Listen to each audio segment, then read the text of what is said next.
साथियों, आज मैं बात करूंगा रक्षाबंधन का बौद्ध धर्म में क्या महत्व है, कैसे शुरुआत हुई और क्या यह रक्षाबंधन का जो पर्व है सिर्फ और सिर्फ भाई बहन के रक्षा सूत्र से है, रक्षा सूत्र से है।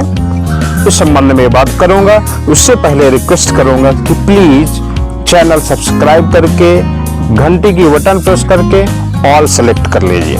तो चलिए शुरुआत करते हैं। कैसे शुरू हुआ? बुद्ध पूर्णिमा के दिन भगवान बुद्ध का जन्म हुआ, ज्ञान प्राप्ति की हुई और उसी दिन उनका महान परिनिर्वाण हुआ, यानी मृत्यु हुई। तो जब उनका परिनिर्वाण हुआ साथियों, तो भगवान बुद्ध के जो सूत्र थे, सूत्र यानी नियम, उनके जो मंत्र थे, ये सूत्र का अर्थ धागा से पाली भाषा में नहीं है। सूत्र का अर्थ है पाली भाषा में उनकी कही गई बातों का वो संग्रहण। जैसे हम लोग परित्राण पाठ बौद्धाचार्य है, कथा सुनाते हैं, संस्कार कराते हैं, तो इससे बहुत सारे कथा के बहुत सारे भाग होते हैं जिनमें रतन सूत्र है, बहुत सारे सूत्र होते हैं। तो इस तरह से साथियों, जब भगवान बुद्ध का महापरिनिर्वाण हुआ तो उनके ज्ञान को संग्रहित करने की समस्या हुई। तो बौद्ध भिक्षुओं ने विचार करके सभा बैठक ली, भिक्षुक संघ की बैठक हुई। भिक्षु संघ में अध्यक्ष चुने गए महाकश्यप, और उसमें विनय पिटक की जो रचना करने की, संग्रहण करने की वारी थी, तो उस जिम्मेदारी डाली गई भिक्षु उपाली के कंधे। उपाली भिक्षु जो है, उनको अच्छा ज्ञान था बौद्ध भिक्षुओं के नियमों का, तो बौद्ध भिक्षुओं को नियमों को उन्होंने संग्रहित किया। इस तरह से एक एक करके क्रमशः सभी तीनों त्रिपिटकों को संग्रहित करने का काम पूरा कब हुआ साथियों? श्रावण। अच्छा, एक बात और, श्रावण का अर्थ सावन कैसे बना?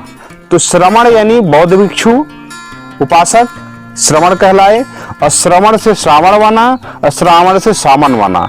और सावन में क्या काम होता था? सम्यक मन, यानी बुद्ध बौद्ध भिक्षु वर्षावास में, उपासक वर्षावास में जब रहते थे तो वो अपने मन को साधने के लिए बौद्ध भिक्षु के बताए नियमों की प्रैक्टिस किया करते थे, अभ्यास किया करते थे। तो साथियों, 3 माह के बाद जो त्रिपिटकों की रक्षण का कार्य, यानी कि रक्षा करने का कार्य, रक्षा करने, रक्षावन जो है हमारे पाली भाषा में, ये बुद्ध धर्म में कहीं भी रक्षावन आता नहीं। आधा का और खा से रक्षा बनता है, जिसका अर्थ ही होता है रक्षा करना, संरक्षण करना। तो सूत्रों का रक्षण बौद्ध भिक्षुओं ने पूरा किया का श्रावण मास यानी सावन मास की पूर्णिमासी को पूरा किया, और उसी दिन रक्षा सुत्तंग दिवसंग मनाया गया। तो इसकी जो शुरुआत है इस तरह से हुई साथियों, और इस तरह से शुरुआत होने के बाद हमेशा हर वर्ष वर्षावास में रक्षा सुत्तंग दिवसंग मनाया जाने लगा। बाद में कालांतर में कुछ समय पश्चात इसको भाई बहन के त्योहार के रूप में कैसे मनाया गया, ये हिंदुइज्म की बात है। और हिंदुइज्म में भी एक मंत्र है जिसको रक्षा बंधन के समय पुरोहित लोग बांधा करते थे।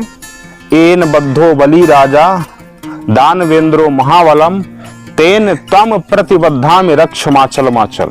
जिस तरह से महादानी राजा बलि को दान लेकर के वचनबद्ध करके उसको 3 दान ले लिए, और राजा बलि जिस तरह से अपने वचन से मुकर नहीं सके, उसी तरह से तुम भी मत मुकरना। यानी जो पुरोहित होता है, पंडित को, मैंने कई, जब मेरे यहाँ भी कथा हुआ करती थी 10 साल पहले, तो ये मंत्र मैं सुना करता था। तो ये मंत्र जो है भी याद दिलाता है कि हिंदुओं में जो वैदिक समय था, उस समय भी ये, यानी कि पुरोहित लोग जो है राजाओं से, अपने मानने वालों से इसी तरह से वचन लिया करते थे।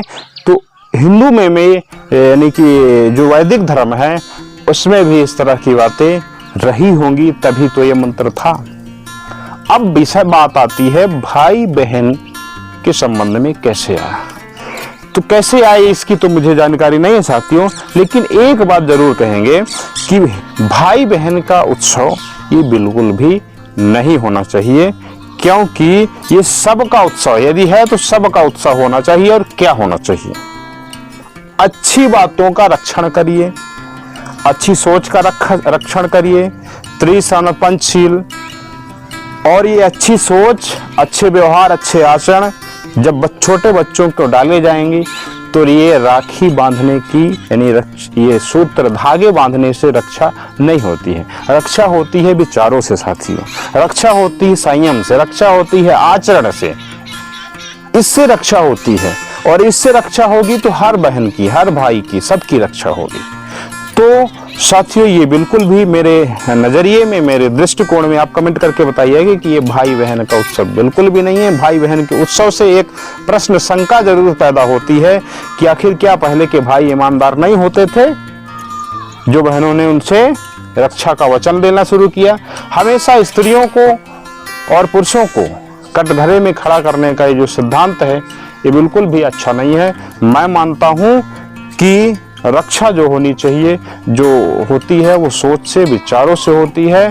और एक छोटा भाई भी आता है तो बड़ी बहन इतनी बड़ी है और भाई छोटा है, बहन उससे रक्षाबंधन का वचन मांगती है। क्या है ये तार्किक है? यानी बहन बड़ी है, ताकतवर है, बहन बड़ी है, ताकतवर है, तब भी वो भाई के अधीन है? ये कैसी सोच है? इसमें विचार करने वाली बात है कि क्या ये सही है? उस भाई को, जो छोटा भाई है, उसकी रक्षा कौन करेगा? बड़ी बहन करेगी। तो अब तो उसको, भाई को बहन की रक्षा बांधना चाहिए। लेकिन आप कहेंगे नहीं। तो वही मेरा कहना है कि साथियों, स्त्रियों को गुलाम, कमजोर ना समझे। किसी की बहन हो, किसी की बहू हो, किसी की बेटी हो, बहन यानी स्त्री वो मजबूत हो, कमजोर ना हो। इस संबंध में साथियों, हमारे संविधान में निर्माता बाबा साहब ने और आने वाले ये सभी जागरूक समाज इसको एक्सेप्ट करते हैं। इसलिए साथियों, मेरी बात पूरी होती है। वीडियो पसंद आया हो, बातें पसंद आई हो तो फटाफट सब्सक्राइब कर चैनल के बेल आइकन सेलेक्ट करके ऑल सेलेक्ट कर लीजिए। लाइक कमेंट करना ना भूलिए। धन्यवाद। जय भीम।